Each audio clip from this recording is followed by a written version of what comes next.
दिन चलेगा लेकिन बहुत लंबा हो गया। आ जाओ इधर। पहला इंद्रधनुष। कौन धनुष चला? इंद्रधनुष जो बनता है, कहते हैं इंद्रधनुष में सूर्य की के आपतित किरण का, ये जो इंद्रधनुष बनता है, सूर्य का प्रकाश ऐसे आता है, ये पानी की बूंद है। ये क्या है चला? पानी की बूंद है। अब पानी की बूंद पर जब सूर्य का प्रकाश ऐसे पड़ता है तो ये इसको कितने रंगों में विभक्त कर देता है? 7 रंगों में विभक्त कर देता है। कितने रंगों में विभक्त कर देता है? 6 1 7। ये हो जाता है चला बे आ नी पी ना ला। तो देखो एक माध्यम से दूसरे माध्यम में क्या होता है? अपवर्तन। थोड़ा सा इसको चला एनसीईआरटी के हिसाब से ठीक कर लो, हम भी अपने आप को ठीक किए हैं क्योंकि इसका क्वेश्चन थोड़ा सा गड़बड़ देता है। और यहां जो होगा इसको कहते हैं आंतरिक परावर्तन। इसके पानी की बूंद के अंदर परावर्तन, आंतरिक परावर्तन। यहां जो होगा जब यहां आ जाएगा तो इसको कहते हैं पूर्ण आंतरिक परावर्तन। 7 रंगों में विभक्त होगा, इसको कहते हैं वर्ण विक्षेपण। जल्दी लिख।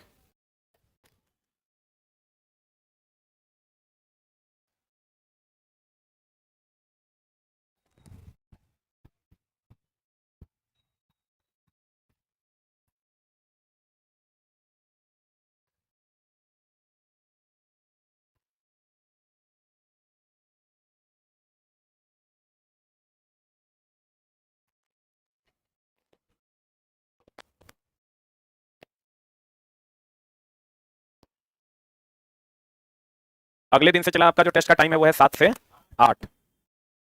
हो गया? अरे लिख लिए? ये ध्यान रखिएगा, आंतरिक परावर्तन और पूर्ण आंतरिक परावर्तन में ये चला पहला ऑप्शन मारना, ये नहीं रहेगा तो मारना पूर्ण आंतरिक परावर्तन। एकदम झोल एनसीईआरटी में दिया हुआ है, ये दूसरा ऑप्शन होगा।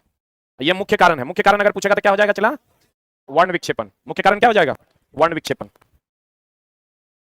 आंतरिक परावर्तन और पूर्ण आंतरिक परावर्तन दोनों ऑप्शन में रहेगा तो क्या मारिएगा? आंतरिक परावर्तन। और नहीं रहेगा तब क्या मारिएगा? पूर्ण आंतरिक परावर्तन। अब बढ़िया से पढ़ लीजिए, समझ में आ जाएगा। देखो कहते हैं इंद्रधनुष में सूर्य के आपतित प्रकाश, ये जो आपतित प्रकाश है वर्षा की बूंद अपवर्तित तथा विक्षेपित करती है। एक तो अपवर्तित करती है और दूसरा क्या करती है? विक्षेपित।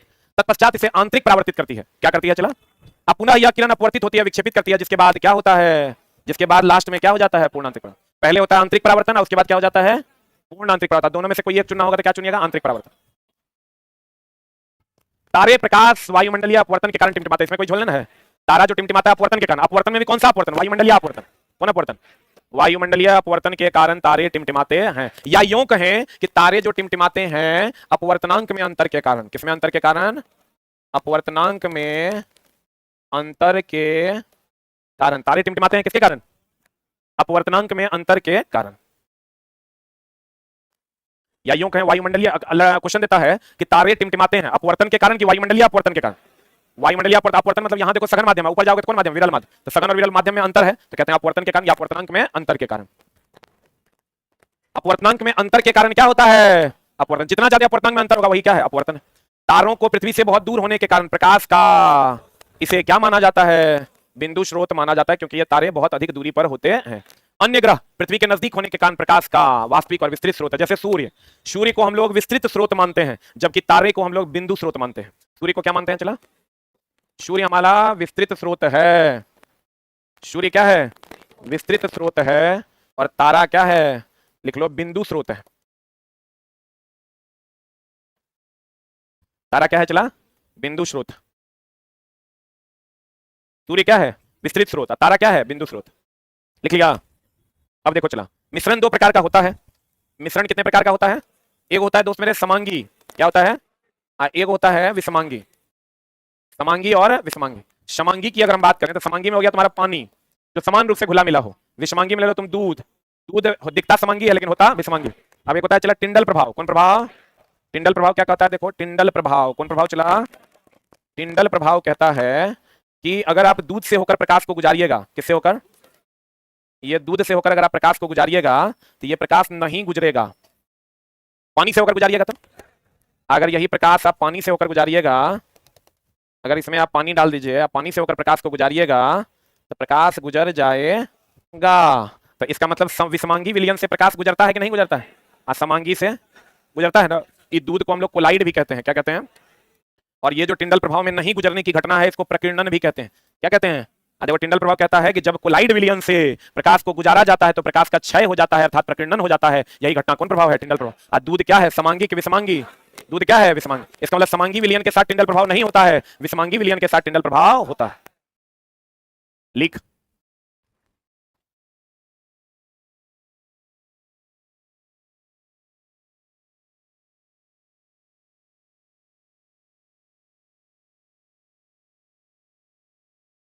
घटना से, प्रकीर्णन से। हो गया?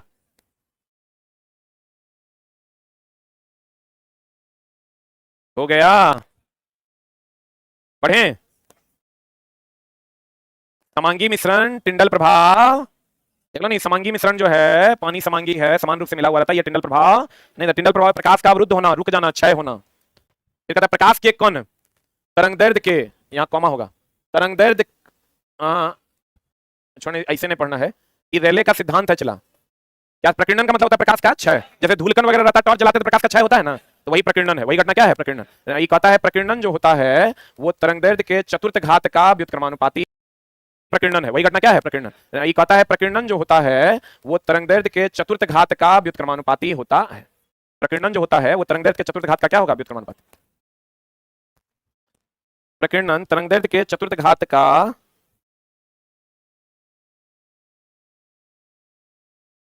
प्रकीर्णन तरंग दैर्ध्य के चतुर्थ घात का क्या होता है, व्युत्क्रमानुपाती।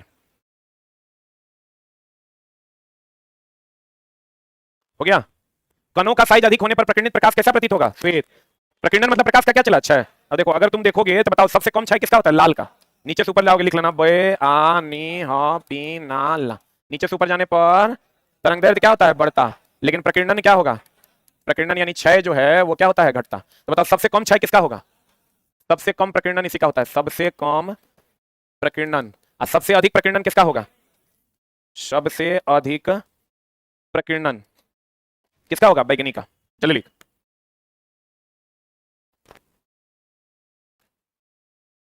सबसे कम प्रकीर्णन किसका होगा, लाल का। सबसे अधिक प्रकीर्णन किसका होगा, बैगनी का।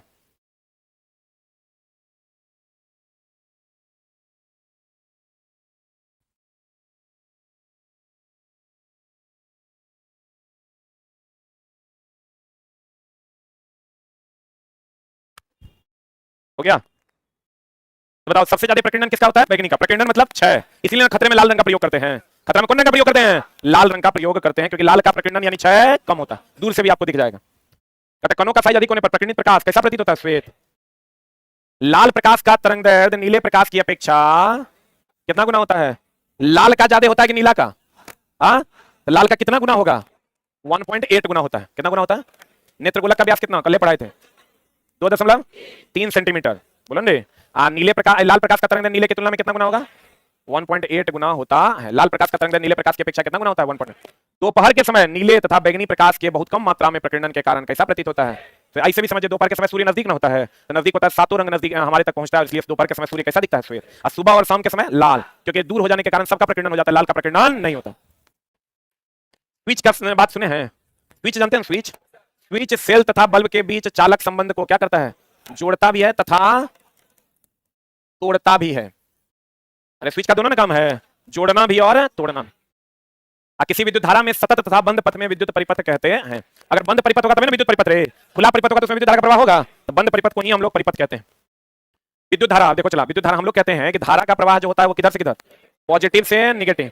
इलेक्ट्रॉन का प्रवाह निगेटिव टू पॉजिटिव, तो इलेक्ट्रॉन का प्रवाह निगेटिव टू पॉजिटिव। अब धारा का प्रवाह, तो चूंकि पॉजिटिव से निगेटिव होता है इसलिए हम लोग धारा को धनात्मक कहते हैं। धारा को क्या कहते हैं, अगर कह देगा विद्युत, इलेक्ट्रॉन को ऋणात्मक कहते हैं। इलेक्ट्रॉन को क्या कहते हैं, इलेक्ट्रॉन चूंकि ऋणात्मक से ऋण से धन जाता है तो इसको हम लोग कहते हैं ऋणात्मक। क्या कहते हैं, धारा को क्या कहते हैं, धनात्मक कहते हैं। विद्युत धारा धनात्मक आवेश का प्रवाह है, जबकि इलेक्ट्रॉन ऋणात्मक आवेश का प्रवाह है। तो कहते हैं, लेकिन चला अभी तक की कॉन्ट्राडिक्शन इसको कोई सुलझा नहीं पाया, यह है उल्टा जिसको कोई साबित नहीं कर पाया। कहते हैं विद्युत धारा धनात्मक आवेश का प्रवाह है जो इलेक्ट्रॉन की दिशा के विपरीत है। कहते हैं इलेक्ट्रॉन किधर से किधर, धन से ऋण, इलेक्ट्रॉन ऋण से धन, धारा धन से ऋण, तो दोनों एक दूसरे के विपरीत है। तो इलेक्ट्रॉन धारा धनात्मक आवेश का प्रवाह ऋणात्मक, इलेक्ट्रॉन ऋणात्मक आवेश। जल्दी से लिख लो, एक बार और लिख लो।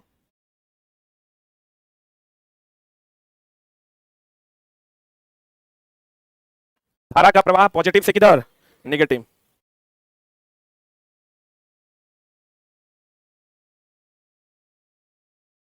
हो गया? तो धारा का प्रवाह धनात्मक आवेश का प्रवाह कि ऋणात्मक आवेश का प्रवाह। इलेक्ट्रॉन केवल तभी गति करता है जब चालक के अनुदिश से क्या होता है, विभव में अंतर होगा या दाब में अंतर होगा, तब ना इलेक्ट्रॉन का प्रवाह उच्च से निम्न में। ताप में अंतर के कारण होता है ऊष्मा का प्रवाह, विभव में अंतर के कारण होता है धारा का प्रवाह, और सांद्रता में अंतर के कारण होता है गैस का प्रवाह। प्रवाह का कारण, धारा प्रवाह का कारण है, धारा प्रवाह का कारण कभी कभी यहां इसलिए दिए हैं चलक विभवांतर की जगह कभी कभी दाब भी देता है। धारा प्रवाह का कारण है विभवांतर, द्रव प्रवाह का कारण है स्तर में अंतर और ऊष्मा प्रवाह का कारण है तापांतर और गैस प्रवाह का कारण है सांद्रता या घनत्व। दोनों देता है, कोई एक मारना। सांद्रता दोनों नहीं देता है, कोई एक देता है, या घनत्व में अंतर। अगर दोनों दे दिया भूल से तो सांद्रता मारिएगा, सांद्रता या घनत्व में अंतर। यहाँ विभवांतर के साथ साथ कभी दाब भी दे देगा, इसलिए लाइन हम ऐड कर दिया। इलेक्ट्रॉन केवल तभी गति करता है जब चालक के अनुदिश दाब या विभवांतर होता है। धारा प्रवाह किसके अंतर के कारण होगा? विभवांतर के। द्रव का प्रवाह लेवल में अंतर के कारण, ऊष्मा का प्रवाह तापांतर के कारण, गैस का प्रवाह सांद्रता या घनत्व में अंतर के कारण।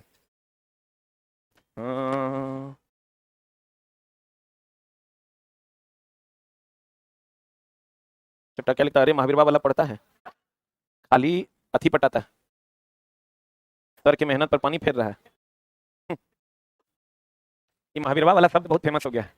इलेक्ट्रॉन केवल तभी गति करता है जब चालक के अनुदिश क्या होता है? विभवांतर या दाब में अंतर। विभव को अस्थिर रखते हुए धारा को नियंत्रित करने वाली युक्ति को क्या कहते हैं? रियोस्टाट। परिवर्ती प्रतिरोध। देखो चला, एक होता है प्रतिरोध, ये अगर ऐसा है तो इसको हम लोग कहते हैं प्रतिरोधी तार, प्रतिरोध। और अगर ये ऐसा है तो इसको हम लोग कहते हैं परिवर्ती प्रतिरोध। देखो एक मिनट होल्ड ऑन, परिवर्ती प्रतिरोध ये क्या करता है? चला, इसको हम लोग रियोस्टाट कहते हैं। क्या कहते हैं इसको? रुक जा रुक जा। अगर मान लो कि ये कोई बैटरी है और हम यहाँ एक बल्ब लगा दिए, एक बीच में रियोस्टाट लगा दिए, बैटरी के वोल्टेज पर कोई असर नहीं करेगा, लेकिन धारा के प्रवाह को कम ज्यादा करेगा, क्योंकि एक प्रकार का ये परिवर्ती प्रतिरोध है। अगर इतना प्रतिरोध इंगेज कीजिएगा तो कम प्रतिरोध होगा, इतना इंगेज कर दीजिएगा ज्यादा प्रतिरोध होगा। प्रतिरोध ज्यादा होगा तो धारा का मान कम होगा। अगर यहाँ प्रतिरोध परिवर्ती प्रतिरोध जितना मन उतना यूज कर सकते हैं, तो प्रतिरोध ज्यादा होगा तो धारा का मान कम, और प्रतिरोध कम हो जाएगा धारा का मान ज्यादा। लेकिन बताइए इसका जो वोल्टेज होगा तो फिक्स ना होगा रे, इसका जो वोल्टेज होगा क्या होगा? फिक्स होगा। तो हम ये कह सकते हैं परिवर्ती प्रतिरोध धारा के मान को घटा बढ़ा देता है, जबकि वोल्टेज पर कोई असर नहीं पड़ता। जल्दी लिख।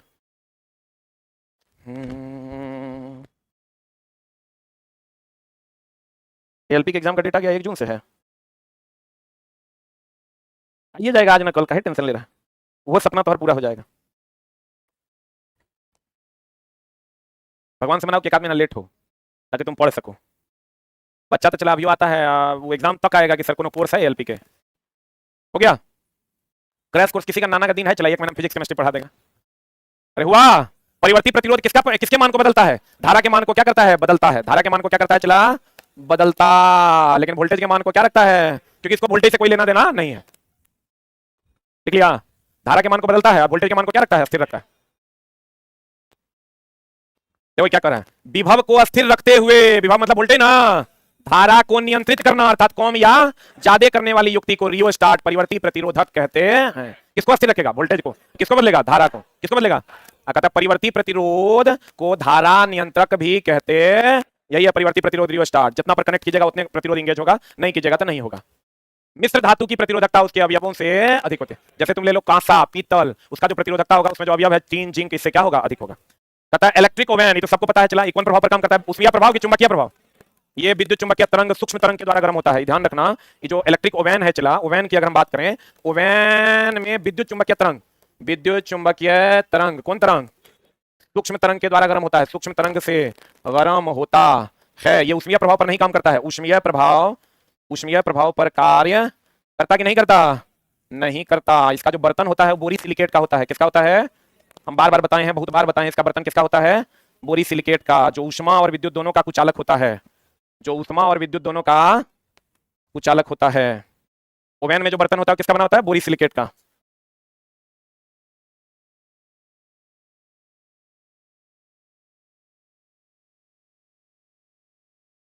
हो गया? यह विद्युत धारा के ऊष्मीय प्रभाव पर काम नहीं करता है। कौन प्रभाव पर? विद्युत चुंबकीय तरंग, यानी कौन तरंग? सूक्ष्म तरंग, जिसको हम लोग माइक्रोवेव्स कहते हैं, उसके द्वारा गर्म होता है। किसके द्वारा गर्म होता है? माइक्रोवेव्स के द्वारा गर्म होता है। इसमें बर्तन किसका होता है? बोरी सिलिकेट का। किसका बर्तन होता है? बढ़े। हम ये कह सकते हैं कि इलेक्ट्रिक ओवन विद्युत धारा के कौन प्रभाव पर काम करता है? चुंबकीय प्रभाव पर आधारित है। दैट इज विद्युत चुंबकीय तरंग के द्वारा ये गर्म होता है। बताओ चला, प्रकाशीय यंत्र के रूप में किसका उपयोग करते हैं? टंगस्टन। ऊष्मीय यंत्र के रूप में नाइक्रोम, ये पता है ना, इसलिए टंगस्टन को हम लोग लाइटिंग एलिमेंट कहते हैं। कौन एलिमेंट कहते हैं? लाइटिंग एलिमेंट कहते हैं। नाइक्रोम को हीटिंग एलिमेंट। क्यों? नाइक्रोम का उपयोग हीटर में करते हैं, इलेक्ट्रिक आयरन में करते हैं। जल्दी लिख। इसका गलनांक और प्रतिरोध उच्च की निम्न? गलनांक और प्रतिरोध इसका क्या होता है? उच्च होता है। इसको हम लोग कहते हैं लाइटिंग एलिमेंट की हीटिंग एलिमेंट। कौन एलिमेंट? इसको हम लोग लाइटिंग एलिमेंट के नाम से जानते हैं। हीटिंग एलिमेंट कौन हो जाएगा? नाइक्रोम। क्यों हो जाएगा? क्योंकि वह ऊष्मा उत्पन्न करता है। हीटिंग एलिमेंट के रूप में किसका? नाइक्रोम। इसका भी गलनांक और प्रतिरोध क्या होता है? उच्च। ये सब क्वेश्चन आपको मिलेगा, चला मिलता भी होगा। अगला फ्यूज के रूप में सीसा और टीन, इसका गलनांक कम, प्रतिरोध उच्च होता है। आइए दोनों में अगर पहला ऑप्शन मारना होगा तो गलनांक कम मारेंगे। अब दोनों साथ में रहेगा तो दोनों मारेंगे। गलनांक कम, प्रतिरोध उच्च। फ्यूज की चालकता उच्च की निम्न, प्रतिरोध भी उच्च होता है, इसका चालन भी तेजी से होता है। नहीं होगा चला विद्युत धारा का प्रवाह नहीं होगा तो वही गरमाएगा, बल्ब कैसे जलाएगा। अगर डायरेक्ट पूछे फ्यूज की चालकता क्या होती है तो कहेंगे क्या उच्च। ये चला देख पूरा एक जगह लिखल है। शक्ति, वाट शक्ति का कौन सा मात्रक है, सही मात्रक। एचपी शक्ति का व्यवहारिक मात्रक, किलोवाट शक्ति का बहुत बड़ा मात्रक। बोलो हाँ। अब 1 BTU ब्रिटिश थर्मल यूनिट बराबर 1055 जूल या 252 कैलोरी। ये तो सबको पता होगा, 1 यूनिट बराबर 3.6, जैसे सबको पता है 3.6 × 10⁵ जूल 10⁶ जूल, लेकिन होता है 36 × 10⁵ जूल भी। आप ही जानते हैं 3.6 × 10⁶ जूल जानते हैं ना, इसी से ही आया है। क्या हो गया, हाँ वही हुआ। अरे वही हमारा इतना मैथ आता है, ये पॉइंट जो है यहाँ से उड़ा नीचे आया, ऊपर गया तो 5 हो गया। ऐसा बात करता है तो तापे गोबरे समझता है कि नहीं, छोटा इसी से ही आया है। लेकिन इसका दोनों रूप आप जानिए। इसको और अगर थोड़ा सा ये करोगे तो 3600 किलो जूल भी होता है, 3600 किलो जूल। हो गया। विद्युत धारा के चुंबकीय प्रभाव की खोज कौन किया, एचसी ऑयरस्टेड। कौन किया था, अब फेराडे का विद्युत चुंबकीय प्रेरण कह देगा, विद्युत चुंबकीय प्रेरण कह देगा फेराडे। देखो विद्युत धारा के चुंबकीय प्रभाव का खोज एचसी ऑयरस्टेड किया था, लेकिन अगर कह देगा विद्युत चुंबकीय प्रेरण का खोज कौन किया, कौन किया, फेराडे। कौन किया रे, फेराडे। हो गया। विद्युत चुंबकीय प्रभाव का खोज कौन किया, एचसी ऑयरस्टेड, लेकिन विद्युत चुंबकीय प्रेरण का खोज कौन किया, फेराडे। चुंबकीय क्षेत्र की तीव्रता का मात्रक क्या है, ऑयरस्टेड। क्या है चला, ऑयरस्टेड, याद रखना होगा। अब एक चीज ध्यान रखना, हम हमेशा बच्चों को बताते हैं कि इसका प्रॉपर वे में आप ध्यान रखिएगा कि विद्युतीय क्षेत्र कहे या विद्युतीय तीव्रता कहे, एक ही बात है। विद्युतीय क्षेत्र कहे या विद्युतीय तीव्रता कहे, ये दोनों एक ही बात है। चुंबकीय क्षेत्र कहे, चुंबकीय क्षेत्र कहे या चुंबकीय क्षेत्र की तीव्रता कहे, चुंबकीय क्षेत्र की तीव्रता कहे। जब ये तीव्रता लग जाएगा तो ये सदिश राशि होगा। कौन राशि होगा, और विद्युतीय विभव कहे, विद्युतीय विभव कहे या चुंबकीय विभव कहे, ये दोनों विभव एक प्रकार का कार्य है। विभव एक प्रकार का क्या है, कार्य है। तो ये अदिश राशि, हम खाली इसके माध्यम से आपको ये बताना चाह रहे थे कि चुंबकीय क्षेत्र और चुंबकीय क्षेत्र की तीव्रता एक है, विद्युतीय क्षेत्र और विद्युतीय क्षेत्र की तीव्रता एक ही है। जल्दी लिख।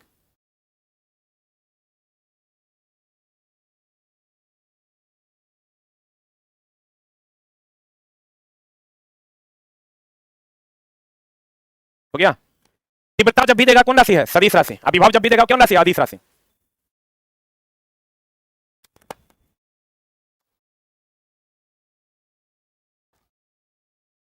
विद्युतीय क्षेत्र की तीव्रता कहे या विद्युतीय क्षेत्र कहे, चुंबकीय क्षेत्र की तीव्रता कहे या चुंबकीय क्षेत्र कहे। अरे हो गया। अब विद्युतीय विभव कहे या चुंबकीय विभव कहे, दोनों कौन राशि है, अदिश। तीव्रता लगा होगा तो सदिश। खाली विद्युतीय क्षेत्र या चुंबकीय क्षेत्र कहेगा क्या मतलब तीव्रता है, क्या है वो तीव्रता, बताओ। चुंबकीय क्षेत्र एक, चुंबकीय क्षेत्र रेखाएं चुंबक के बाहर, देखो चलाई चुंबक के बाहर एक बंद वक्र बनाती है ऐसा, चुंबक के अंदर ये समानांतर होता है। चुंबक के अंदर कैसा होता है, समानांतर होता है। क्वेश्चन तुमको कहेगा कि ये मान लो अगर नॉर्थ पोल है, ये साउथ पोल है, तो ये जो चुंबकीय बल रेखाएं ऐसे जाती है, ऐसे आती है। अरे भाई डायरेक्शन दिए कहाँ है, तुम पगला है कि रे, पढ़ पढ़ के पकना गया है कि नॉर्थ से साउथ जाएगा तो चुंबक के बाहर एक वक्र बनाता है और चुंबक के अंदर समानांतर, और ये एक संकेंद्रीय वृत्त बनाता है। क्या बनाता है, रेखाएं एक संकेंद्रीय वृत्त बनाती है, चुंबक के बाहर एक बंद वक्र बनाती है और चुंबक के अंदर कैसी होती है, समानांतर। तथा चुंबकीय सुई चुंबक के विपरीत विक्षेपित होती है। ये चला देखो, ये चुंबकीय सुई और ये कभी समानांतर नहीं होता है, ये थोड़ा सा टिल्टेड होता है 17 डिग्री पर। कितना डिग्री पर, इसीलिए कहते हैं ये हमेशा विपरीत विकर्षित होती है, आकर्षित नहीं होती है। चुंबकीय सुई हमेशा चुंबक के विपरीत होती है, क्योंकि लिख लो चुंबकीय सुई और चुंबक के बीच का कोण हमेशा, लिखेगा चुंबकीय सुई और चुंबक के बीच का कोण हमेशा 17 से 18 डिग्री होता है। कितना होता है चला, इसलिए ये हमेशा विक्षेपित करके टेढ़ा कर देती है।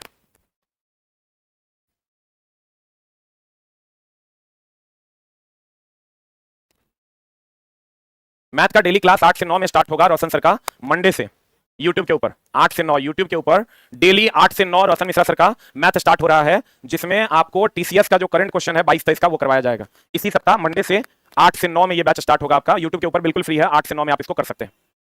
हाँ अरे 8 से 9 रीजनिंग ना है रे, 8 से 9 नहीं, 7 से 8, 7 से 8, 7 से 8 मेरा ना है, 7 से 8, अरे 7 से 8 जिनका टाइम सूट करेगा 7 से 8 ही होगा शायद, हमको लगता है। 5 से 6 में किसका है, 6 से 7, 6 से 7 में वो खाली है क्या, 6 से 7 में कोई क्लास है क्या उनका? अरे हमेशा कोई ना कोई क्लास रहबे करेगा, उतना नहीं सोचना है। 7 से 8 में रोशन मिश्रा सर का क्लास आएगा। या अगर टाइम चेंज होगा तो हम यूट्यूब कम्युनिटी में लगवा देंगे, देख लीजिएगा। चुंबकीय सुई और चुंबक के बीच का कोण कितना होगा? 17 से 18। दो क्षेत्र रेखा एक दूसरे को प्रतिच्छेद करती है। ये क्वेश्चन एनसीईआरटी में है डायरेक्ट, कि दो, कल भी तो था ये क्वेश्चन, कल टेस्ट में था ना क्वेश्चन, कि दो क्षेत्र रेखाएं एक दूसरे को कभी काटती नहीं है। कल एलपी के टेस्ट में था। दो क्षेत्र रेखाएं प्रतिच्छेद करने की दिशा में दोनों दिशा चेंज हो जाएगा जो संभव। अगर ये रेखा एक दूसरे को काटेगा तो दोनों जगहों पर अलग अलग दिशा होगा कि सेम हो जाएगा? एक के बिंदु पर दो दिशा हो जाएगा जो संभव नहीं है।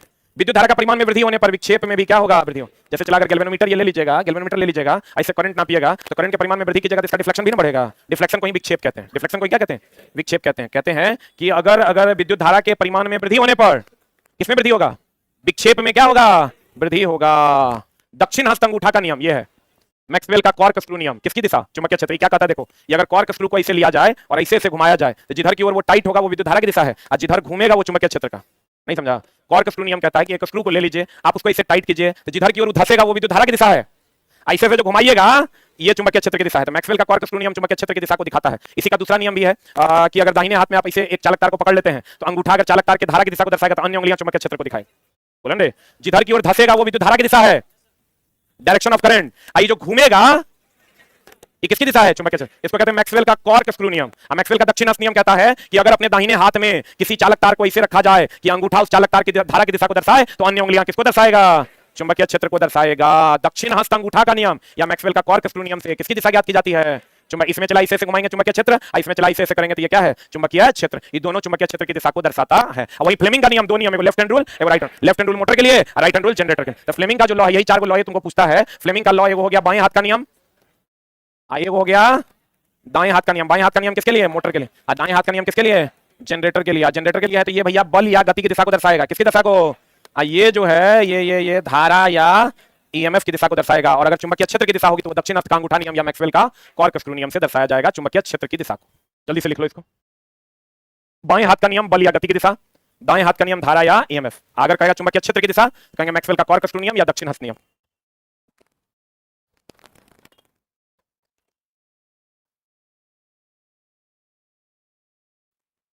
हो गया?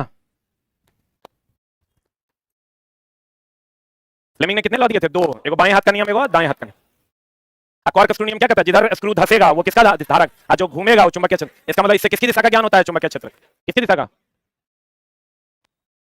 चुंबक की प्रबलता। देखो चला, चुंबक की प्रबलता फेरों की संख्या और कुंडली की गति में वृद्धि से उत्पन्न धारा में वृद्धि होता है। एक लाइन में ही समझिए, ये कॉइल है और ये चुंबक है। जितना तेजी से आप चुंबक को अप डाउन कीजिएगा धारा का परिमाण उतना ज्यादा हो, चाहे वो ले जाने की गति चाहे वो निकालने की गति। एलपी का क्वेश्चन है, अगर आप पढ़े होंगे तब मिला होगा। 9:20 जो हम पढ़ाते हैं उसमें हम पढ़ाए थे कि ये जो धारा का परिमाण बढ़ेगा उसका दो रीजन है, एक तो इसकी गति को बढ़ाएंगे और दूसरा इसके फेरों की संख्या को बढ़ाएंगे। चला जो क्वेश्चन है एनसीईआरटी का क्वेश्चन भी, एनसीईआरटी का थ्योरी भी है। धारा का परिमाण अगर बढ़ाना है, धारा इसे ना जनरेट होता है रे। ये विद्युत चुंबकीय प्रेरण का सिद्धांत यही है कि अगर किसी कॉइल में चुंबक को अप डाउन करवाया जाए, इसका फ्लक्स कटेगा, ईएमएफ जनरेट हो। बोले मैं नहीं करेगा। धारा बढ़ाना है तो कैसे बढ़ेगा धारा? एक तो फेरों की संख्या बढ़ाकर, फेरों की संख्या को बढ़ाकर, और दूसरा गति बढ़ाकर। गति आने वाली की जाने वाली की दोनों। जल्दी लिख। पूछता क्या? एनसीईआरटी का सवाल है।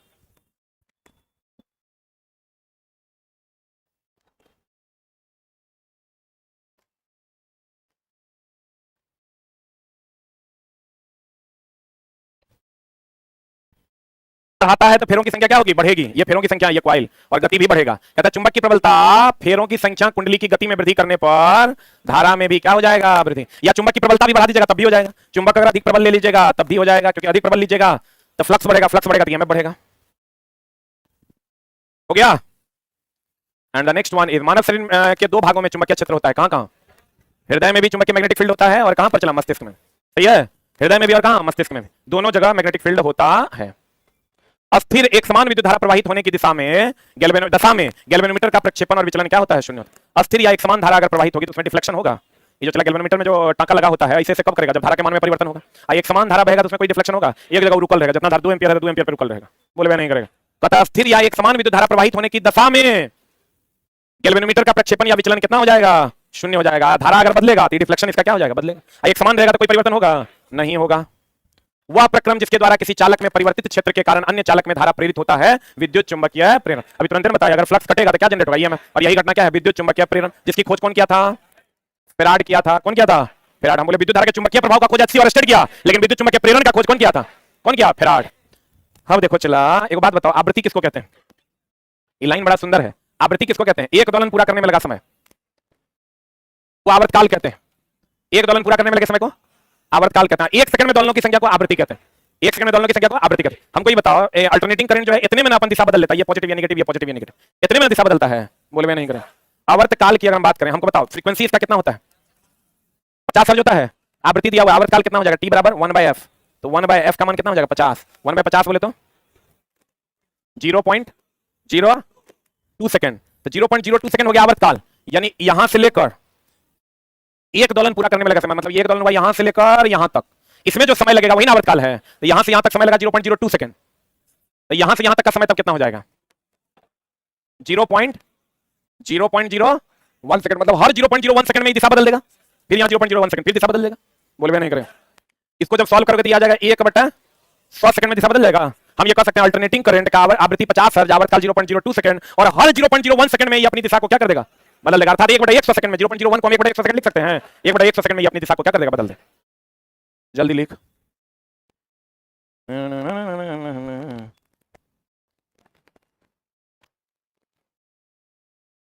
बीपीएससी टीचर के लिए बैच 12 तारीख से मिलेगा, 12 तारीख दिन शुक्रवार से। ब्रह्मास्त्र का बैच चला सोमवार से रविवार से स्टार्ट हो रहा है, इसी संडे से। ऑफलाइन नहीं होगा। नहीं है भाई, ऑफलाइन नहीं होगा, जगह ही नहीं है। तो ड्राइवर वाला बच्चा जगह टेस्ट के लिए एडमिशन लिया होगा, कहाँ लेके जाएंगे? कपाड़ पे। एक आध 100 का रूम खाली है, में 100 बच्चा बैठाइए, की होगा? हॉल को खाली नहीं है। हाँ, मामला गड़बड़ा जाएगा। टाइम अभी सेट नहीं हुआ है, संडे तक सेट हो जाएगा, अनाउंसमेंट भी हो जाएगा, दोपहर में ही रहेगा। हो गया? कितना सेकंड बाद बदल देगा? 1/100 सेकंड। प्रत्यावर्ती धारा हर 1/100 सेकंड अर्थात 50 हर्ज के बाद अपनी दिशा बदल देगी। जब विद्युतमय यानी हो गया लाइव वायर, लाइव वायर समझता है रे? मेन वायर, लाइव तार तथा उदासीन तार दोनों सीधे संपर्क में आते हैं तो शॉर्ट सर्किट हो जाता है। कर दो इसको, शॉर्ट सर्किट होता है। ओवरलोडिंग तब होगा चला जब हम यंत्र अधिक लगा देंगे। जब लाइव और न्यूट्रल आपस में मिल जाएगा तो क्या हो जाएगा? Short circuit. ओवरलोड का मतलब ज्यादा यंत्र का लग जाना। ये को पंखा की जगह 10 को पंखा लगा देंगे, क्या हो जाएगा चला? शॉर्ट सर्किट हो जाएगा। साइकिल चलाने में बता चला हमारे शरीर में जो रासायनिक ऊर्जा है वो किस ऊर्जा में बदलता है? पेशिया ऊर्जा में। अब पुनः पेशिया ऊर्जा, देखो शरीर का रासायनिक ऊर्जा पेशिया ऊर्जा में बदलता है, पेशिया ऊर्जा यांत्रिक ऊर्जा में बदलता है। बोले नहीं करेगा। कहते हैं चला साइकिल चलाने में, क्या चलाने में? ये आपके पास है रासायनिक ऊर्जा, ये रासायनिक ऊर्जा बदल जाता है पेशिया ऊर्जा में, पेशिया ऊर्जा बदल जाता है यांत्रिक ऊर्जा में। बोले नहीं, साइकिल चलाने में रासायनिक ऊर्जा पेशिया ऊर्जा में, अब पुनः पेशिया ऊर्जा यांत्रिक ऊर्जा में बदल जाता है। ऊर्जा के स्रोत में कोयला का उपयोग किसके लिए? कोयला के उपयोग से ही औद्योगिक क्रांति आई थी। कोयला का उपयोग अभी वो अलग बात है कि धीरे धीरे वो समाप्त हो जाएगा, लेकिन कोयला के उद्योग से ही पहली बार क्या आया था? औद्योगिक क्रांति आया था। इसी को द्रव्य सोना कहते हैं। जल विद्युत संयंत्र में संचित स्थितिज ऊर्जा को, ये जो स्थितिज ऊर्जा होता है यहाँ, इसी से विद्युत उत्पन्न करते हैं, जबकि यह प्रक्रिया जल में, देखो ये स्थितिज ऊर्जा से हम लोग विद्युत ऊर्जा निकालते हैं, लेकिन गति जो होता है पानी का उससे विद्युत निकलता है। तो कहेगा पानी के किस प्रक्रिया द्वारा विद्युत उत्पन्न होता है? गति के द्वारा। किसके द्वारा? जबकि बांध में होता कौन ऊर्जा है? स्थितिज ऊर्जा। स्थितिज ऊर्जा से विद्युत ऊर्जा मिलता है, लेकिन पानी की किस क्रिया के द्वारा? किस क्रिया के द्वारा? दोनों क्वेश्चन अलग अलग है। तुमको कह देगा कि बताइए विद्युत संयंत्र में संचित स्थितिज ऊर्जा किसमें बदलती है? विद्युत ऊर्जा में। जबकि यह प्रक्रिया जल की कौन ऊर्जा द्वारा होता है? कौन ऊर्जा द्वारा? गतिज ऊर्जा के द्वारा। देखो यहाँ स्थितिज ऊर्जा है, यह स्थितिज ऊर्जा विद्युत ऊर्जा में बदलता है, लेकिन जल के कौन प्रक्रिया के द्वारा? कौन प्रक्रिया के द्वारा? गतिज ऊर्जा के द्वारा। जैव गैस, जैव गैस वही हो गया, कौन गैस रे? बायोगैस, गोबर गैस। गोबर गैस जान रहा है ना? बायोगैस में मीथेन सर्वाधिक, कितना? 70 से 75%। सबसे कम प्रदूषण कौन फैलाता है? हाइड्रोजन।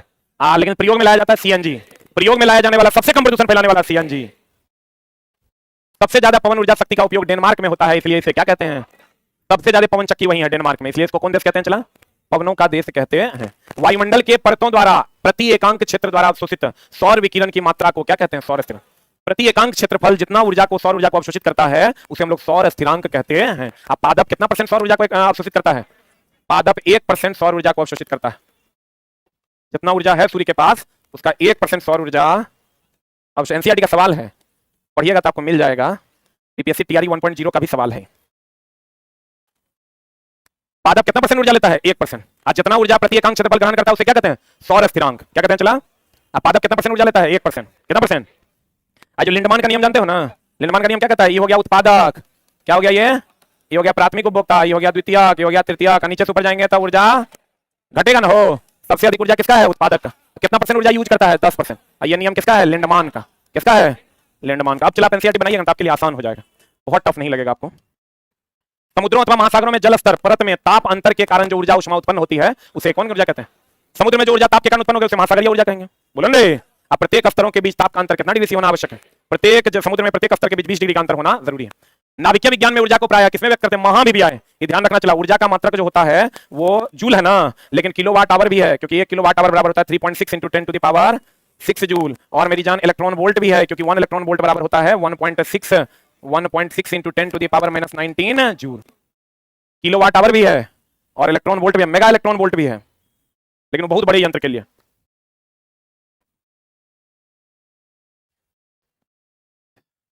आई लगता है हो जाएगा ना रे। हम तो चला बोल दिया तो अपना जुबान निभा रहे हैं। मतलब हमको लग रहा था कि 4-5 दिन में ये 100 पढ़ा देंगे, 4 दिन बहुत हो गया। जैसे खाली पढ़ देते तब तो कोई दिक्कत नहीं था, खत्म हो जाता, लेकिन पढ़ाएंगे। कैसा लगा तुम लोग को क्लास? पक्का? चलो।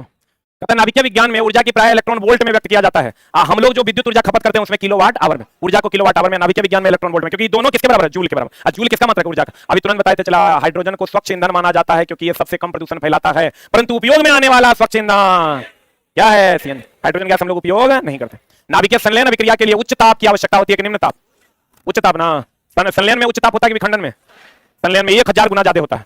नाभिकीय विखंडन से प्राप्त होता है। नाभिकीय संलयन की क्रिया जो होती है वो स्टार्ट होती है उच्च ताप से, और वह उच्च ताप कहां से प्राप्त होता है? नाभिकीय विखंडन से। कहां से? तो कहते हैं वे पदार्थ जो जैविक प्रक्रम द्वारा अपघटित हो जाते हैं उसे, देखो एक होता है जैव निम्नीकरणीय, एक होता है जैव अनिम्नीकरणीय। Biodegradable, non biodegradable. निम्नीकरणीय जो सड़ जाता हो, अनिम्नीकरणीय जो नहीं सड़ता हो, जैसे प्लास्टिक।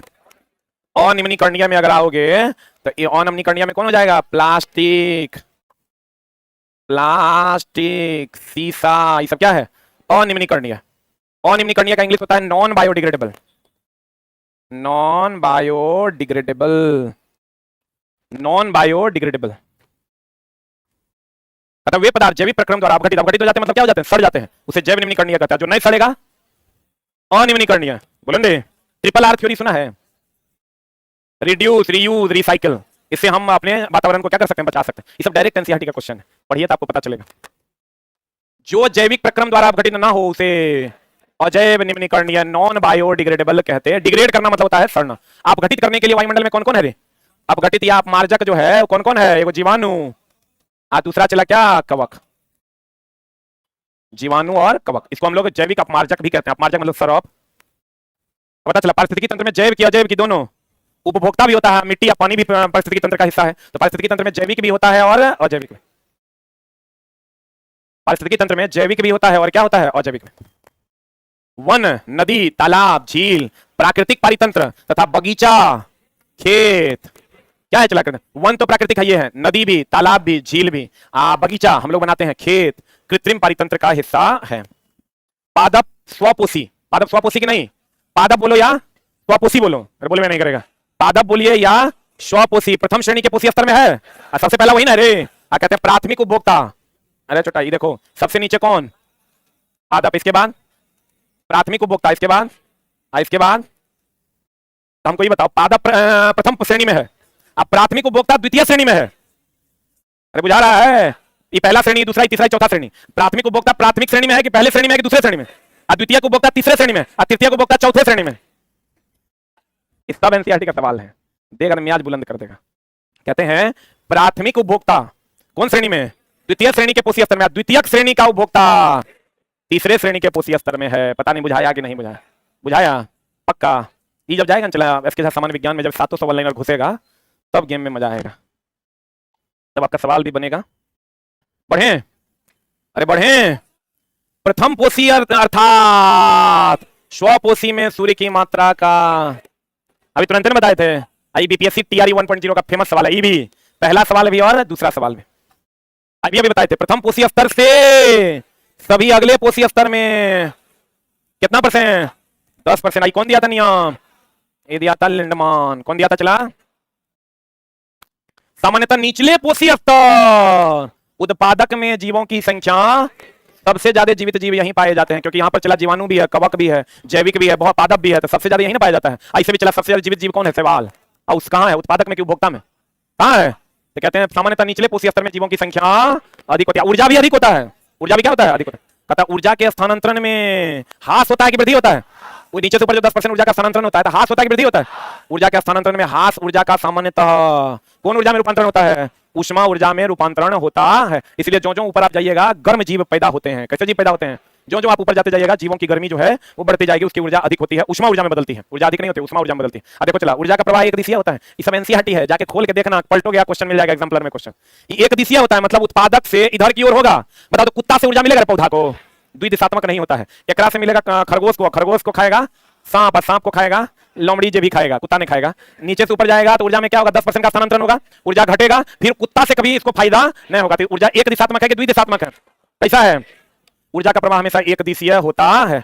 ओजोन का निर्माण, एक मिनट, हम लोग क्या पढ़ते हैं? पराबैंगनी किरणों के द्वारा ओजोन परत, ओजोन परत के द्वारा पराबैंगनी किरणों को रोका जाता है। अरे पढ़ता है ना, सूर्य का प्रकाश से जो ये किरणें आ रही है तो ये पराबैंगनी किरण को रोक न देता है। पराबैंगनी किरण को कौन रोकता है?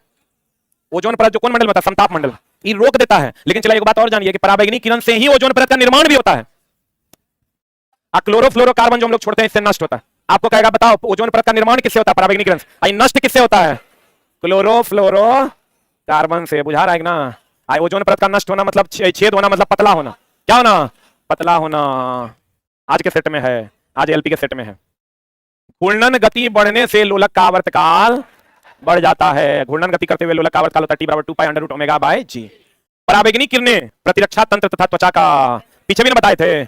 एक तो देखो दो बातें हैं। पराबैंगनी किरण तुमको कहेगा त्वचा का कैंसर तो होवे करेगा। प्रतिरक्षा तंत्र मतलब डब्ल्यूबीसी का जो निर्गमन होता है तुम्हारे शरीर में, उसको भी क्या कर देगा? कम कर देगा। किसका निर्गमन?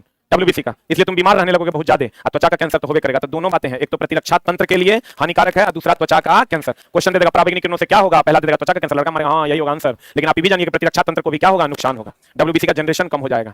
कॉलीफॉर्म जीवन, डायरेक्ट एनसीईआरटी का सवाल है। एनसीईआरटी एग्जाम्पलर में आप जाइएगा आपको सवाल मिल जाएगा, और बीपीएससी टीआरई 1.0 का भी सवाल है। आप कहिएगा सर आपको कैसे पता है? तो चलो हम तो देखें क्वेश्चन, हमारा पता है। तुरा ने विश्वास है, तू जाके देख लेना।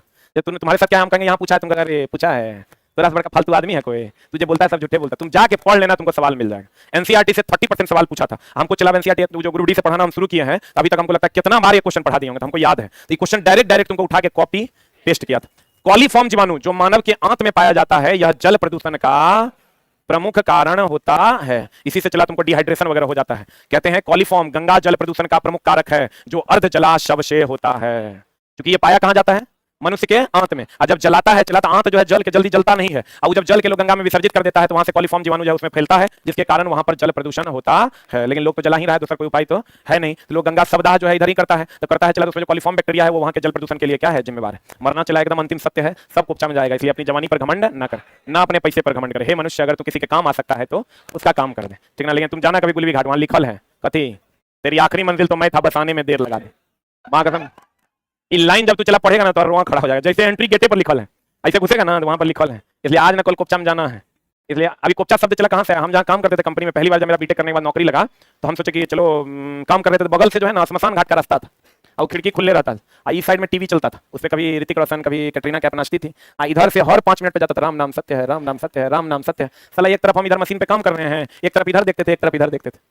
हमको लगा कोपचा में जाना तय है, तो साला कितना माथा पेची करेंगे। हमने ना साला हम मशीन, मेरा काम था गो नो गो चेक करना। क्वालिटी डिपार्टमेंट में थे हम, हमने ना साला हमारा सी काम नहीं होगा। 10 दिन हुआ चला, एकदम मसमसा के हम जॉब छोड़ दिए, वो टोटल का बैग हाफ पैंट पहने आज चल दिए। दुनिया को जे कहना कहो, जब कोपचा में जाने है साला तो जम के मेहनत करेंगे। लेकिन कुछ कुछ कोढ़िया लोग भी समाज में है, वो की कहता जानते हो, जब मरना तय है तो फिर क्यों कुछ करना है? कुछ ऐसे भी समाज तोरे में होगा कुछ लोग। अभी अगर मन में चल रहा है सर जब मरना तय है तो काहे बाप करना है? अरे पगला, जब जीवन मिला है ना तो इस जीवन का सही उपयोग करो, न तो वेस्ट हो जाएगा तुम्हारा उपयोग। जीवन जो है वेस्टेज हो जाएगा, और वेस्टेज करके क्या फायदा है? जब जीवन मिला है, भगवान ने इतना सुंदर जीवन दिया है, इसका उपयोग करो खुद के लिए भी और सबसे ज्यादा दूसरों के लिए। लेकिन तू करेगा नहीं। अभी तू सोच रहा होगा जब आप इतना ही कहते हैं तो बिना पैसा का पढ़ाइए, तो अरे तोरा पास की चल रहा होगा, हम सब न जानते हैं रे। अरे छोटा, ये एक व्यवस्था है जिसमें चला हम जब पैसा लेते हैं ना तो तू यहाँ बैठ पाता है। आज तो हम पैसा लेना बंद कर देंगे तो हर महीने 20 लाख रुपया इस एजुकेशन सिस्टम का खर्चा है, जो तुम हम वहन नहीं कर पाएंगे। तोरे पैसा से हो ना, तू बैठ कहाँ पाएगा? पंखा की हवा खा रहा है, एक सेकंड लाइन में करता है, आएगा कहाँ से? नहीं आ पाएगा। ये व्यवस्था है, तुम हर चीज में अपना पक्ष का चीज खोज लेता है, समझा? ऐसा नहीं है, ये एक सिस्टम है जिसको चलाना है तुमको भी और हमको भी। लेकिन जो जीवन मिला है उसका सदुपयोग करो, दुरुपयोग नहीं करो, कुकर्म कर करके। तो देखो आपको कहेगा कि बताइए गंगा जल प्रदूषण का जो कारण है वो कौन है? कॉलीफॉर्म। कॉलीफॉर्म कहाँ पाया जाता है? मनुष्य की आंत में, और इसी से जल प्रदूषण होता है। इसी से क्या होता है? गंगा जल प्रदूषण। पर्यावरण को बचाने के लिए 3R, अभी तुरंत ने बताए थे। 3R में कौन कौन है? 3R में रिड्यूस मतलब कम उपयोग कीजिए, रीयूज कीजिए यानी पुनः उपयोग कीजिए, और रिसाइकिल कीजिए मतलब पुनः चक्रण कीजिए। जो सड़ने वाला नहीं है उसको पुनः चक्रण, जैसे प्लास्टिक उसको पुनः चक्रण कीजिए, लोहा उसको पुनः चक्रण करके आप यूज कीजिए, यानी रिड्यूस कम उपयोग। अगर पर्यावरण को बचाना है, रीयूज और क्या? रिसाइकिल। बता, मोलस्का जंतु जगत का दूसरा सबसे बड़ा समूह है कौन? मोलस्का। और यही ना चला तापमान के हिसाब से अपना लिंग बदल लेता है। तथा तरंगदैर्घ्य कम होने पर के कारण प्रकाश सीधी रेखा में चलता हुआ प्रतीत होता है। हम बोले थे प्रकाश कैसी रेखा में चलता है? सीधी रेखा। क्यों चलता है? कितनों घुमाएगा तो कंटेंट जाने के बाद इसके सामान्य विज्ञान से क्वेश्चन इधर उधर हिलेगा नहीं। जबकि मात्र 700 लाइन डालेंगे, 700 लाइन डालने के बाद पूरा एनसीईआरटी इसके बस में होगा। 6 to 10 पूरा एनसीईआरटी इसके सामान्य विज्ञान के बस में होगा। चला, अगर तुमको कहेगा प्रकाश सीधी रेखा में गमन करता है, ये तो सब जानता है। प्रकाश की प्रकृति कैसी होती है? कल पढ़ाया था, अनुप्रस्थ। कैसी होती है? प्रकाश की प्रकृति अनुप्रस्थ होती है। प्रकाश सीधी रेखा में गमन करता है, लेकिन क्यों गमन करता है?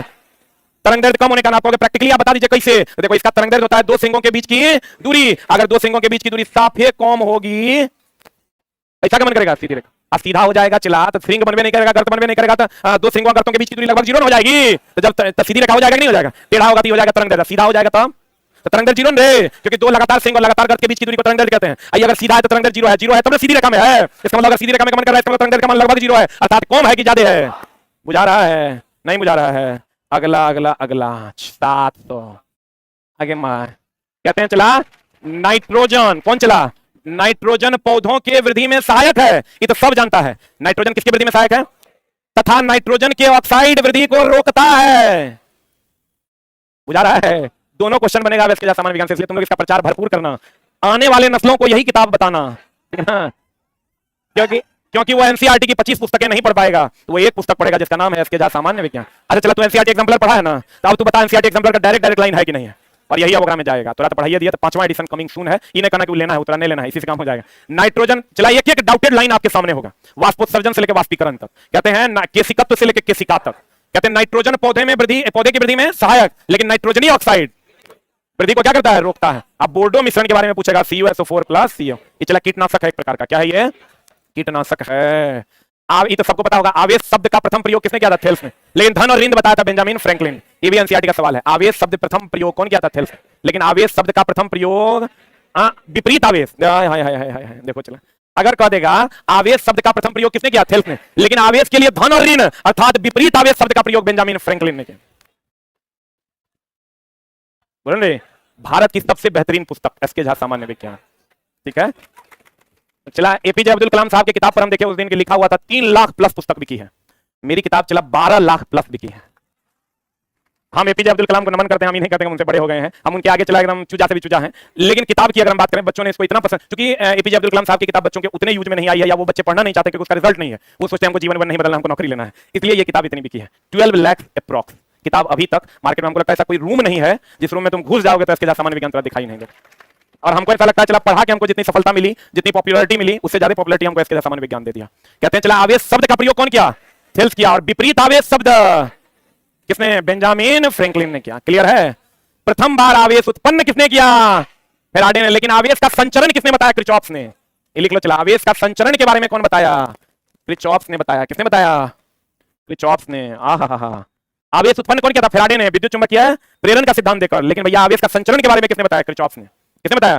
क्रिचॉफ्स ने। आवेश शब्द का प्रयोग किया थेल्स ने, विपरीत आवेश धन और ऋण शब्द का प्रयोग किया बेंजामिन फ्रैंकलिन ने। आवेश उत्पन्न करने की बात कही फैराडे ने, आवेश संचरण की बात कही क्रिचॉफ्स ने। प्रथम और द्वितीय नियम देकर, धारा रूल, नोड रूल और जंक्शन रूल देकर के। वास्तविक गैस, आदर्श गैस वह गैस है जिसका ना कोई विरोध हो, ना स्थान छेदता हो, ना श्यानता हो, ना संपीडितता हो, उसे हम लोग कौन गैस कहते हैं? आदर्श। आदर्श आदमी होते हैं एपीजे अब्दुल कलाम साहब। आदर्श लोग वह लोग होते हैं जिसका कोई विरोध नहीं होता है। कहते हैं वास्तविक गैस आदर्श गैस के नियम का पालन उच्च ताप तथा निम्न दाब पर। ये आइडियल केस है, प्रैक्टिकली प्रूव्ड है, आपको याद रखना होगा। वास्तविक गैस आदर्श गैस के नियम का पालन कब होता है? उच्च दाब और निम्न दाब। अरे आदर्श गैस समीकरण जानता है ना, पीवी बराबर एनआरटी। तब लागू होगा जब उच्च ताप होगा और निम्न दाब। हाइड्रा कौन चला? हाइड्रा खतरा महसूस होने पर हिप्नोटॉक्सिन नामक रसायन छोड़ता है। कौन छोड़ता है? हाइड्रा, अभी वो वेब सीरीज आया अमेजन प्राइम पे, उसमें चला, इसी के बारे में बताया गया है। वो हिपेनोटॉक्सिन नामक हार्मोन छोड़ता है जिससे हार्ट का प्रॉब्लम होता है, कार्डियक प्रॉब्लम हो जाता है। इसी पर इसकी कहानी बनी हुई है। अभी हम 2 पार्ट देखे थे, थोड़ा 10-10 मिनट करके देख रहे हैं, उसमें होता क्या है। और कोकून भी एक चला, एक जीव है जो कोकून छोड़ता है, उससे भी कार्डियक प्रॉब्लम होता है। जैसे रेशम से कोकून मिलता है तुमको, वैसा ही एक जीव होता है जो कोकून छोड़ता है, जाली बनाता है, उससे भी कार्डियक प्रॉब्लम होता है। बहुत सारे जीवों को, बहुत सारे जीव बहुत अधिक समय तक अगर जंगल में है और सोए हुए हैं और उससे उसका वो जाल बना देता है तो उसका हार्ट अटैक से क्या हो जाता है, मृत्यु हो जाता है। कहते हैं हाइड्रा खतरा महसूस होने पर हिपेनोटॉक्सिन नामक क्या छोड़ता है, रसायन छोड़ता है जो जहरीला होता है। एक लाइन देख लो चला, केवल गति का अध्ययन काइनेमेटिक्स और द्रव्यमान और गति का अध्ययन काइनेटिक्स, दोनों अलग अलग है। रुक जा, काइनेमेटिक्स और काइनेटिक्स, केवल गति का अध्ययन करेंगे तो क्या हो जाएगा, काइनेमेटिक्स, और द्रव्यमान और गति दोनों का अध्ययन करेंगे तो क्या हो जाएगा, काइनेटिक्स। ये ध्यान रखना चला, काइनेमेटिक्स रूल और जंक्शन रूल देकर के। वास्तविक गैस, आदर्श गैस वह गैस है जिसका ना कोई विरोध हो, ना स्थान छेदता हो, ना श्यानता हो, ना संपीडितता हो, उसे हम लोग कौन गैस कहते हैं, आदर्श। आदर्श आदमी होते हैं एपीजे अब्दुल कलाम साहब। आदर्श लोग वह लोग होते हैं जिसका कोई विरोध नहीं होता है। कहते हैं वास्तविक गैस आदर्श गैस के नियम का पालन उच्च ताप तथा निम्न दाब पर। ये आइडियल केस है, प्रैक्टिकली प्रूव्ड है, आपको याद रखना होगा। वास्तविक गैस आदर्श गैस के नियम का पालन कब होता है, उच्च दाब और निम्न दाब। अरे आदर्श गैस समीकरण जानता है ना, पीवी बराबर एनआरटी, तब लागू होगा जब उच्च ताप होगा और निम्न दाब। हाइड्रा कौन चला, हाइड्रा खतरा महसूस होने पर हिपेनोटॉक्सिन नामक रसायन छोड़ता है। कौन छोड़ता है, हाइड्रा, अभी वो वेब सीरीज आया अमेजन प्राइम पे, उसमें चला, इसी के बारे में बताया गया है। वो हिपेनोटॉक्सिन नामक हार्मोन छोड़ता है जिससे हार्ट का प्रॉब्लम होता है, कार्डियक प्रॉब्लम हो जाता है। इसी पर इसकी कहानी बनी हुई है। अभी हम 2 पार्ट देखे थे, थोड़ा 10-10 मिनट करके देख रहे हैं, उसमें होता क्या है। और कोकून भी एक चला, एक जीव है जो कोकून छोड़ता है, उससे भी कार्डियक प्रॉब्लम होता है। जैसे रेशम से कोकून मिलता है तुमको, वैसा ही एक जीव होता है जो कोकून छोड़ता है, जाली बनाता है, उससे भी कार्डियक प्रॉब्लम होता है। बहुत सारे जीवों को, बहुत सारे जीव बहुत अधिक समय तक अगर जंगल में है और सोए हुए हैं और उससे उसका वो जाल बना देता है तो उसका हार्ट अटैक से क्या हो जाता है, मृत्यु हो जाता है। कहते हैं हाइड्रा खतरा महसूस होने पर हिपेनोटॉक्सिन नामक क्या छोड़ता है, रसायन छोड़ता है जो जहरीला होता है। एक लाइन देख लो चला, केवल गति का अध्ययन काइनेमेटिक्स और द्रव्यमान और गति का अध्ययन काइनेटिक्स, दोनों अलग अलग है। रुक जा, काइनेमेटिक्स और काइनेटिक्स, केवल गति का अध्ययन करेंगे तो क्या हो जाएगा, काइनेमेटिक्स, और द्रव्यमान और गति दोनों का अध्ययन करेंगे तो क्या हो जाएगा, काइनेटिक्स। ये ध्यान रखना चला, काइनेमेटिक्स केवल गति का अध्ययन और द्रव्यमान और गति दोनों का अध्ययन करेंगे तो काइनेटिक्स। अब जब इतना पढ़ाइए तो एक लाइन थोड़ी छोड़ देंगे, एक लाइन और है। अब कहां है, प्यारे विद्यार्थियों, हमसे चला जो बन पड़ा, हम तुम्हारे लिए ये कलेक्शन बनाए थे और उम्मीद करेंगे कि आपको पसंद आया होगा और आपके जीवन में थोड़ा बहुत योगदान तो इससे मिल ही जाएगा। बाकी चला खाली नौकरी हो जाएगा तो हमारा भूलना नहीं, ठीक है ना। जितना मेहनत करके कंटेंट थोड़ा पढ़ा रहे हैं उतना मेहनत हम भी किए हैं, तब थोड़ा पढ़ा रहे हैं पढ़ने में या अन्य चीजों में। तो चलिए उम्मीद करेंगे कि आगे भी हम आपकी मदद कर सकें। और कल संडे से आपका ब्रह्मास्त्र सीरीज स्टार्ट हो रहा है। 99 टका में आप साइंस हमसे पढ़ सकते हैं, 99 में मैथ और 99 में रीजनिंग। अब अगली क्लास आपकी कब होगी, मंडे को। और प्यारे विद्यार्थियों, मंडे से आपको रिचार्ज करवाना पड़ेगा, इसका प्रॉपर ध्यान रखिएगा। अभी तक जैसे तैसे चल रहा था, मंडे से आपको रिचार्ज करवाना पड़ेगा। और आगे भी चला और बहुत सारा अच्छा सीरीज हम आपको ला कर देंगे। न्यूमेरिकल का ऐसा सीरीज ला के देंगे कि तो मियाज बुलंद हो जाएगा। एक दिन लाएंगे आवर्धन क्षमता तो वही आएगा, एक दिन मोल कॉन्सेप्ट आएगा तो वही आएगा बहुत जल्द। और वो क्लास ऑनलाइन भी उपलब्ध होगा, ऑफलाइन भी उपलब्ध होगा। बहुत जल्द हम लोग आपसे मिलते हैं। आज एनसीईआरटी का ये लास्ट क्लास है। और प्यारे विद्यार्थियों, हम आपका ऑनलाइन नहीं कर पाए, रिकॉर्डेड क्लास नहीं दे पाए, इसके लिए हम सॉरी हैं, क्योंकि ये रूल आगे से भी लागू रहेगा। और जब भी कोई स्पेशल क्लास आएगा तो आपको प्रॉपर में आके पढ़ना है। ये मेरे लिए नहीं है। अगर हम वीडियो पब्लिक करते हैं, हर वीडियो से हमको 40 से 45 हजार रुपया आएगा। यानी अगर 15 दिन हम पढ़ाए हैं और ये वीडियो हम आज पब्लिक कर देते हैं तो मेरे अकाउंट में कम से कम 4 लाख रुपया बहुत आसानी से आ जाएगा, अप्रॉक्स 4 लाख, क्योंकि सारा वीडियो 1 से 1.5 घंटे का है। तो 4 लाख रुपए मेरे अकाउंट में आ जाएगा। लेकिन आप उस वीडियो को हम जानते हैं पब्लिक कर भी देंगे तो आप नहीं पढ़िएगा। किसी में इतनी कैपेसिटी नहीं है कि 15 घंटे रिकॉर्डेड वीडियो को पढ़ लेगा। आप बोल तो देते हैं कि सर कर दीजिए, हम पढ़ लेंगे, लेकिन आज तक जो आप कहें कि कल से कर लेंगे, आज तक नहीं किए हैं। ये आप पीछे पलट के देख लीजिए। तो इसलिए ये हार्ड, थोड़ा सा हार्ड जरूर है चला, लेकिन रूल यही रहेगा कि आपको ये वीडियो सिर्फ लाइव में मिलेगा, स्पेशल क्लास में। क्योंकि कहते हैं चला मर्डर केस के खिलाफ जो कानून बनता है उससे भी बहुत सारे लोगों को तकलीफ है। ये कानून नहीं होता तो हम अपने दुश्मनों का सर कलम कर पाते। तो हर चीज से लोगों को तकलीफ है। इसमें मेरा कोई घमंड नहीं है, एकदम हाथ जोड़ के हम आपसे रिक्वेस्ट करते हैं कि आप लाइव क्लास कर लीजिए। मेरा कोई घमंड, कोई अहंकार नहीं है। ये सिर्फ आपके लिए है। आपको भी ये बात पता है कि जो क्लास आप, अच्छा ईमानदारी से चला जी बताइए कि लाइव क्लास के नाम पर आपको फायदा हुआ या रिकॉर्डेड रहता उससे फायदा? सारे बच्चों जो रेगुलर स्टूडेंट है उसको लाइव क्लास के नाम पे ज्यादा फायदा हुआ। जबरदस्ती ही सही, लेकिन अपने क्लास को वो रेगुलर वे में किया और एक भी क्लास कोई बच्चा छोड़ा नहीं है। और इससे आपको चला हर दिन अगर 2-3-4 नंबर की वृद्धि देखने को मिलेगी। आप टेस्ट मारिएगा तो अपने आपको पता चल जाएगा, ठीक ना। ये मेरे बोलने से नहीं होगा। बाकी चला आगे भी हम आपकी मदद करते रहेंगे। और हम, हमारे ऊपर बहुत सारे बच्चे कमेंट्स करते हैं कि सर को अब घमंड हो गया। मेरे ऊपर भाई मेरे कोई घमंड नहीं है। हम पढ़ाते हैं, शिक्षक हैं, हमारे अंदर घमंड नाम की कोई चीज नहीं है। अगर रहेगी तो हम उसके लिए सॉरी बोल देंगे। आप लोग खूब अच्छे से पढ़िए, हमारा साथ आपको हर एग्जाम के लिए मिलेगा और हम आगे तत्परता से खड़े होकर आपकी सेवा कर देंगे। Thank you very much, love you all, नमस्कार।